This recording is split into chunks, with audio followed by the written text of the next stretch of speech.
So, Mr. Bugsy, how did you die? Well, it all had to do with my business in Vegas. You know, I didn't know it at the time, but my dumb girlfriend, she was stealing money from the project. She was stealing millions of dollars. And you know what? My business partners, they found out, they thought it was me. So I was at my crib in Beverly Hills, and they rolled up on me, and they shot me dead. Hey Bugsy, that you? Hey, what are you doing here? Ain't your girlfriend stealing from us? Yes? Man, nah, you got it all wrong, man. Allegedly, that didn't happen. I don't think so. Hey, whoa. Yeah, basically, that's how I died, man. My business partners, they whacked me. I was chilling at my house, they pulled up, boom, boom, boom. I'm dead. How about you, Algebra? Man, this is a real embarrassing story. As you know, I like to have fun. Allegedly. On my speakeasies, we had a little bit of, workers. And I caught a little something from them. Some might know it as, syphilis. While I had this, it gave me complications. I had a really bad heart attack. And that was the downfall of me. Cost me $80. 80? Here. Hey Sadi. As you guys can see, I like to have a lot of fun. Allegedly.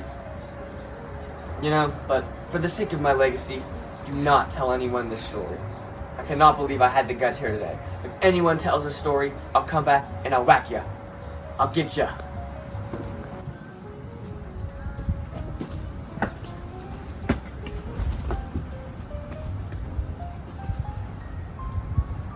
Now, what was your biggest achievement, Bugsy? Hey, don't call me Bugsy. Call me Ben or Mr. Siegel. If you call me Bugsy, I'll kill you. Nobody calls me that and gets away with it. My greatest achievement.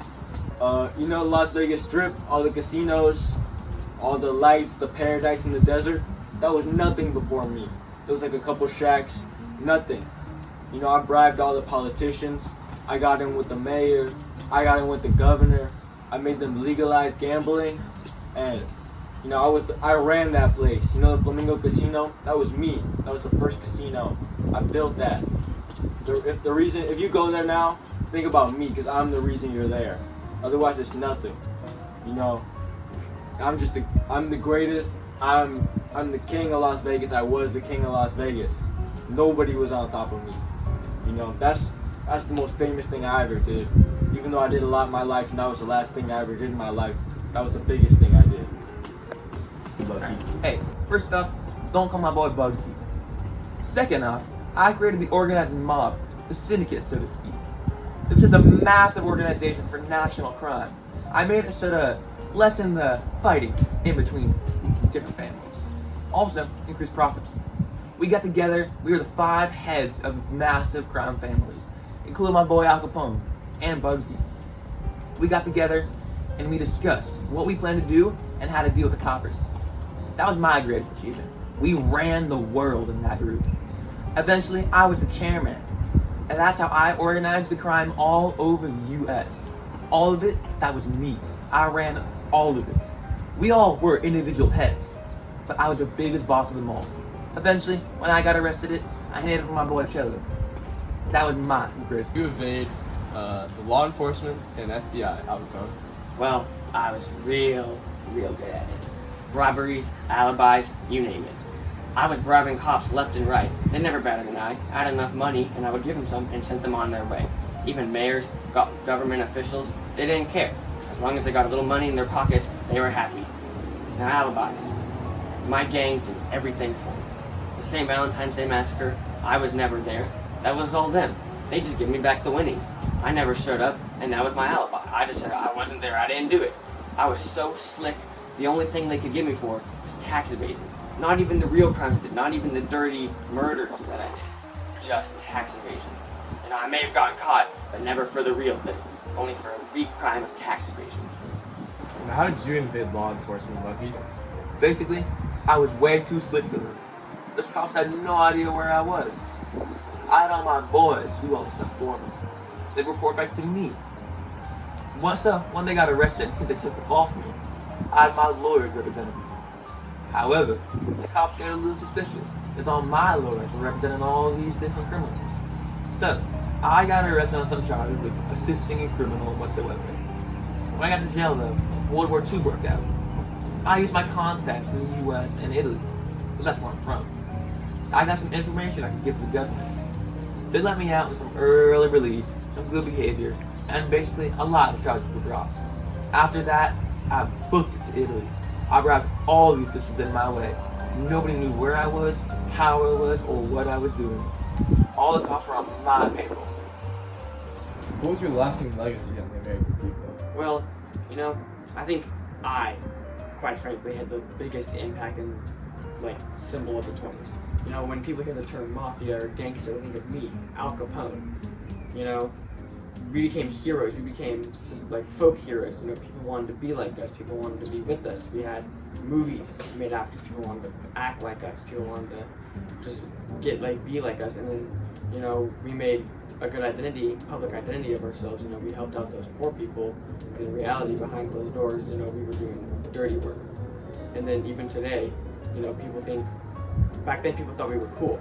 You know, we were rich, we had cars. A lot of people didn't have that back then, so we were deemed cool people and elites of society. And now today, being rich is still affiliated cool, and people try to collect cars and be rich, which was similar to what we did back then. You know, we wanted to be rich and have cars and be the top of society. Alright, Lucky. So, what was your lasting impact on the American people? My lasting impact on the American people has to be that I created the Commission. The Commission was a grouping of all 5 mob families of my time, including the Gambino family, the Cheese family, and the Banana family. I united all of these families under one singular government that ruled the Americas. We knew every plan that was happening, every action, every assassination, every murder. We knew about it and we dedicated. We ruled the crime in America. And these families are still around today in New York and Chicago and even in LA. All the families that we created and the government that we created to govern these families is still around today and is a major player. Even though we're not as powerful as we used to be, they're still around and they're still important. So what influence did you have on Prohibition? Well, I came up through stardom. You know, I rose up to power during Prohibition. And, you know, I started off pretty petty, just little here and there, making a little liquor, smuggling it, opening up bars. And I got involved with the crime families in New York, with the Italians. And, you know, I started getting it bigger and bigger. The cops started to know my name. I made my own gang, Murder Incorporated. And we were killing people. And the cops didn't like that. The feds didn't like that. So that was part of the reason why they repealed Prohibition. It's because we were killing a lot of people. Mm-hmm. And because we were killing a lot of people, I had to run away to Hollywood. Mm-hmm. And I was hanging with movie stars, making movies, and running drugs with the Mexicans. I had gambling, boats, casinos, everything. I was super fly. And then after that, you know, I thought I could make even more money if I started casinos in Vegas because it was legal. And you know, I made this huge casino, the Flamingo, but my girlfriend, I didn't know, was stealing a lot of money from the project, and we got caught, and they killed me. Sorry to hear that. Messed up. Well, let's start back in Brooklyn.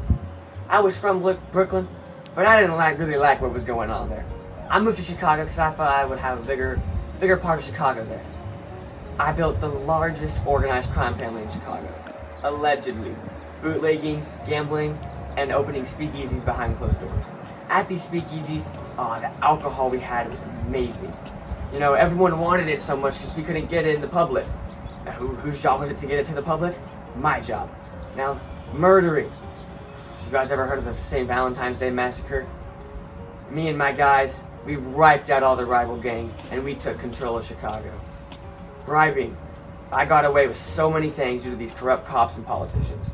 Mayors, government officials, cops, they were all under my reign. I bribed them with all the money I had.